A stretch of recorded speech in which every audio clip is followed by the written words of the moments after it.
ఏంటి నాన్న ఈ టౌన్ లో ఇంత ట్రాఫిక్, అదే మన పల్లెటూరులోనైతే ప్రశాంతంగా ఉంటది. అయినా నువ్వేంటమ్మా ఒక మాట కూడా చెప్పకుండా వచ్చేసావు? నిన్ను చూడాలనిపించి వచ్చాను నాన్న. అయితే ఒక మాట చెప్పాలి కదా. అది కాదు నాన్న, మీ నాన్న మీ మేనత్త కూతురినిచ్చి పెళ్లి చేద్దామని అంటున్నాడు నాన్న, అది చెప్పడానికి వచ్చాను నాన్న. మా వాళ్ళు ఉన్నారు. రే మావా. అరే మావా, నువ్వేంటి ఇక్కడ? అమ్మ ఊరి నుంచి వచ్చిందిరా, ఇంటికి తీసుకెళ్తున్నాను. బాగున్నారా అంటే? బాగున్నాను బాబు. రే అమ్మ రాకరా, ఊరి నుంచి వచ్చిందిరా, పద ఏదైనా మంచి రెస్టారెంట్ తీసుకెళ్దాం. సరే పదరా.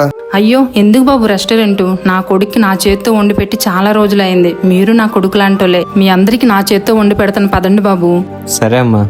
అయినా ఎంత సడన్ గా ఎలా వచ్చారేంటి ఆంటీ? అదేం లేదు బాబు, మా ఓడికి వాళ్ళ మేనత్త కూతురునిచ్చి పెళ్లి చేద్దామని అనుకుంటున్నాము, అది చెప్పడానికనే వచ్చాను. సరే మాట్లాడుతున్నాను బాబు, నా చేత్తో ఏదైనా వండి తీసుకొస్తాను.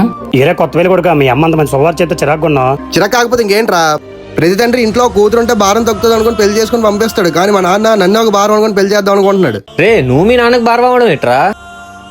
లేకపోతే ఇంకేంటి మరి, అయితే భారం అయ్యి ఉండాలి, లేదా నాకు వచ్చే కట్నం మీద మా నాన్నకి ఆశ అయ్యి ఉండాలి.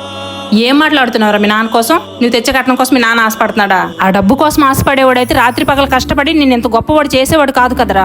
అయినా నిన్ను కాదు అనవలసింది, నీ చదువు కోసం చేసిన అప్పులు మర్చిపోయి నా కొడుకు పెళ్లి ఘనంగా జరిపించాలని ఊర్లో ఉన్న ఒక్క పొలం కూడా అమ్మేస్తున్నాడు చూడు, ఆ పెద్ద మనిషిని రనాలి.